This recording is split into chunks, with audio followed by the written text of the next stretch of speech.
In this video we will discuss about the next chapter of biology, human health and disease।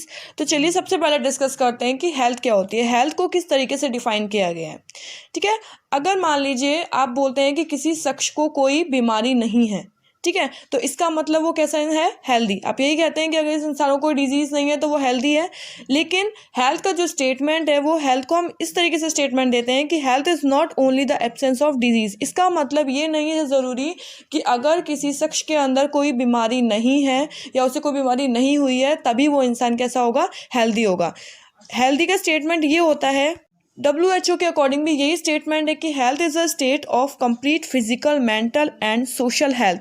इसका मतलब ये है कि वो इंसान तब हेल्दी होगा यानी कि जब वो फिजिकली भी, मेंटली भी, सोशली भी और स्पिरिचुअली भी हेल्दी हो। जब कंप्लीटली हेल्दी होगा वो इन सब फैक्टर से, तब हम उसको बोल सकते हैं कि हाँ ये हेल्दी पर्सन है। ओके, अब नेक्स्ट बात आती है हमारी कि जो हमारी हेल्थ है वो किस किस चीज़ों से अफेक्टेड हो सकती है। ठीक है, तो इसमें सबसे पहला है हमारा इन्फेक्शन। अगर कोई इन्फेक्शन हो गया है तब भी हमारी हेल्थ अफेक्टेड हो सकती है। नेक्स्ट है जेनेटिक डिसऑर्डर, यानी कि कोई ना कोई डिसऑर्डर, जेनेटिक डिसऑर्डर की वजह से भी हेल्थ अफेक्टेड हो सकती है। और नेक्स्ट है हमारा life style. Life style means कि आप एक ही जगह खा रहे पी रहे हैं, फिर बैठ रहे हैं, फिर सो गए, फिर पढ़ लिया, तो मतलब आपकी कोई फिजिकल एक्सरसाइज नहीं है, आप चल फिर नहीं रहे हैं, तो भी आपकी हेल्थ क्या हो सकती है, अफेक्टेड हो सकती है। ओके, तो इन सारे फैक्टर्स की वजह से भी हमारी लाइफ जो है वो, हमारी हेल्थ जो है वो अफेक्टेड हो सकती है।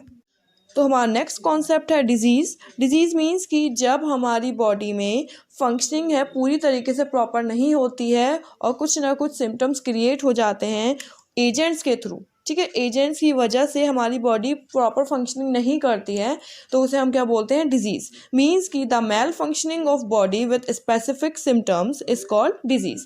अब बात आती है कि इस डिजीज़ को फैलाने के लिए कौन कौन से एजेंट होते हैं, यानी कौन कौन से कॉजिंग एजेंट्स हैं जिनके थ्रू हमारी बॉडी में डिजीज़ हो जाती हैं। Okay, then any factors that can cause disease by its excess और डेफिशिएंसी। मीन्स कि कोई भी ऐसा फैक्टर जो डिजीज़ फैलाता है, जो डिजीज़ हमारी बॉडी में कर देता है, चाहे वो एक्सेस में करता हो, एक्सेस की वजह से, या हमारी बॉडी में उस चीज़ की कमी हो गई हो डेफिशिएंसी की वजह से, तो हमारी बॉडी में क्या हो जाती है, डिजीज़। अब हम बात करते हैं कि इनके कॉजिंग एजेंट्स कौन कौन से होते हैं। अब हम देखते हैं कि कॉजिंग एजेंट्स कौन कौन से हैं। तो उसमें फर्स्ट है हमारा फिजिकल एजेंट, सेकंड है केमिकल एजेंट्स, थर्ड है मैकेनिकल एजेंट्स, नेक्स्ट है nutritive agents and the next is biological agent.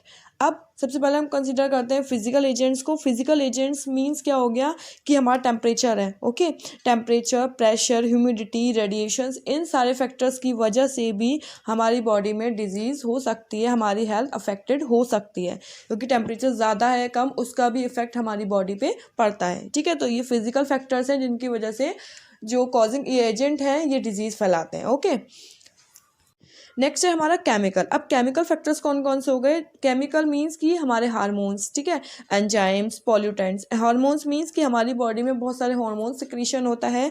अगर मान लीजिए हार्मोन्स की एक्सेस और डेफिशिएंसी भी हो गई है तो उस वजह से भी हमारी बॉडी में डिजीज़ हो जाती है। जैसे मान लीजिए ग्रोथ हार्मोन्स की डेफिशिएंसी हो गई है तो उस वजह से क्या होगा, ग्रोथ पे अफेक्ट पड़ेगा और हमारी बॉडी में डिजीज़ हो जाएगी।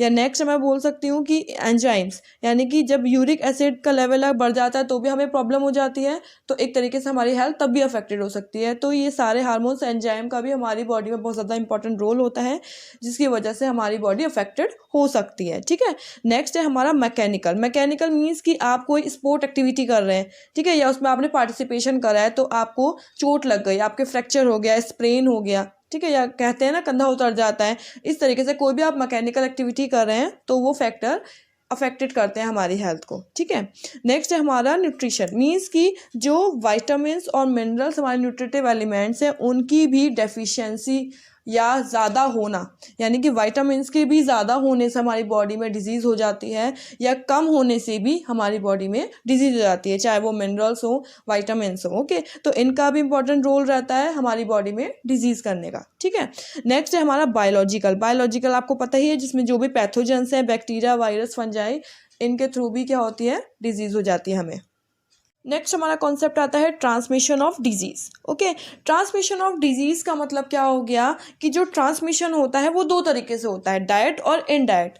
सपोज कीजिए कि मुझे कोई डिजीज़ है या मुझे कोई इन्फेक्शन है, जैसे मान लीजिए निमोनिया, ओके, या कोई भी अदर डिजीज़ है, ठीक है, तो उसका ट्रांसमिशन दूसरे पर्सन में किस तरीके से हो जाता है या हो सकता है, तो उसके लिए दो ट्रांसमिशंस होते हैं, डायरेक्ट ट्रांसमिशन और indirect transmission. Okay, direct transmission की मैं बात करूँ तो इसका मतलब ये हो गया कि the pathogens of certain disease reach human body without intermediate agent, यानी कि जब जो पैथोजेंस हैं जो डिजीज़ फैला रहे हैं, ठीक है, वो ह्यूमन बॉडी में दूसरे पर्सन्स में कैसे पहुंचते हैं, उसके लिए किसी इंटरमीडिएट एजेंट की नीड नहीं होती, उसे हम बोलते हैं डायरेक्ट ट्रांसमिशन।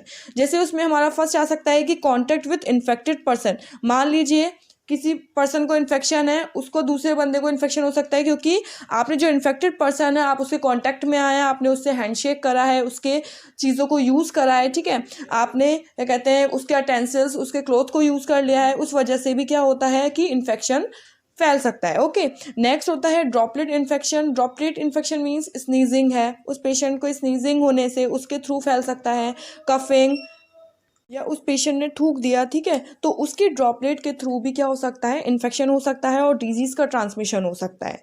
नेक्स्ट हो सकता है कि कांटेक्ट विथ सॉइल, यानी कि आप सॉइल के कांटेक्ट में आए हैं क्योंकि सॉइल में टेटनस बैक्टीरिया के स्पोर्स प्रेजेंट होते हैं जो आपके बॉडी में शूज़ के थ्रू, ठीक है, हैंड के थ्रू आपके में ट्रांसफ़र हो सकते हैं, तो उससे भी डिजीज़ का ट्रांसमिशन हो सकता है। नेक्स्ट है एनिमल बाइट।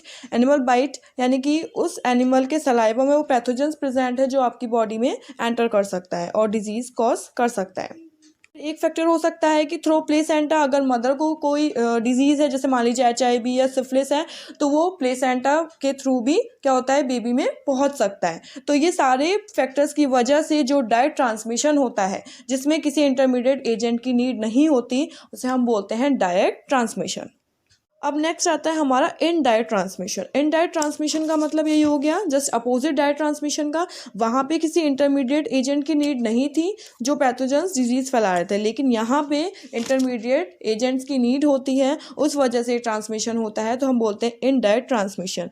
इनडायरेक्ट ट्रांसमिशन किस तरीके से होता है, मान लीजिए जैसे जितने भी ऑर्थोपॉड्स हैं जिनके थ्रू ये डिजीज़ होती है, जैसे मान लीजिए मलेरिया है, मच्छर के थ्रू फैलता है, ओके, टाइफाइड है, कॉलेरा है, प्लेग है, तो इन सब की वजह से भी आप हाउस फ्लाई है, उससे जो टेस्ट CC फ्लाई होती है उससे क्या हो जाता है, स्लीपिंग सिकनेस हो जाता है। तो इन सारी डिजीज़ का जो ट्रांसमिशन कहलाता है वो इनडायरेक्ट ट्रांसमिशन होता है क्योंकि इसमें किसी न किसी इंटरमीडिएट एजेंट की नीड होती है।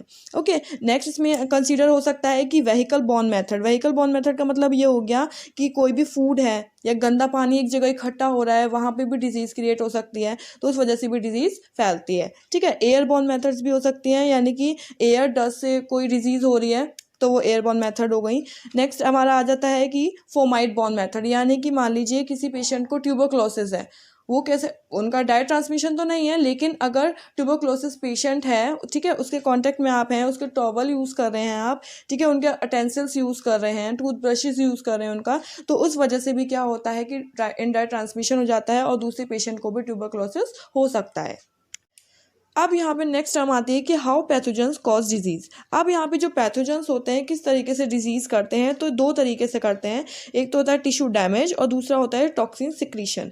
या तो ये टिश्यू को डैमेज कर देते हैं या ये टॉक्सिन सिक्रीशन करते हैं। ओके, तो यानी कि ये जिस टिश्यू में एंटर करते हैं उसे डैमेज कर देते हैं। जैसे मान लीजिए रेबीज़ वायरस, ओके, जो एनिमल बाइट की वजह से हो जाता है, तो ये क्या होता है कि ये ब्रेन के टिश्यू को डैमेज कर देते हैं। ओके, और ट्यूबरक्लोसिस जो माइकोबैक्टीरियम बैक्टीरिया की वजह से होता है, वो क्या करता है, लंग्स के एल्वुलाई को डिस्ट्रॉय कर देता है, तो टिश्यू डैमेज की वजह से भी डिजीज़ कर देते हैं। नेक्स्ट है हमारा टॉक्सिन सिक्रीशन, यानी कि मैनी ऑर्गेनिज्म के पास एक पावरफुल पॉइजन रिलीज होता है जिसकी उसको हम बोलते हैं टॉक्सिन, ठीक है। इन टॉक्सिन दो तरीके से होता है, एक होता है एक्सोटॉक्सिन और एक होता है एंडोटॉक्सिन। एक्सोटॉक्सिन का मतलब ये हो गया कि these are release as soon as secreted, यानी कि जैसे जैसे सिक्रेट हुआ वैसे ही ये रिलीज हो जाते हैं, उसको हम बोलते हैं एक्सोटॉक्सिन, यानी कि टिटनेस। ओके, टिटनेस का जो टॉक्सिन होता है वो एक्सोटॉक्सिन होता है, ये प्रोटीनिशियस होता है, नेक्स्ट टॉक्सिन होता है एंडोटॉक्सिन। एंडोटॉक्सिन मीन्स कि मान लीजिए ये टॉक्सिन बैक्टीरियल सेल के अंदर रिलीज होता है और जब बैक्टीरिया डाई हो जाता है तब ये रिलीज होते हैं। ओके, तो वो वाला टॉक्सिन जो होता है वो एंडोटॉक्सिन होता है। उसमें आपकी डिजीज हो जाती है टाइफाइड टॉक्सिन, प्लेग टॉक्सिन। ठीक है, तो ये यानी कि दो तरीके हो गए पैथोजेंस के, एक तो टिश्यू डैमेज करता है या फिर टॉक्सिन सिक्रीशन करता है। Thanks for watching. If you like my video please subscribe my channel.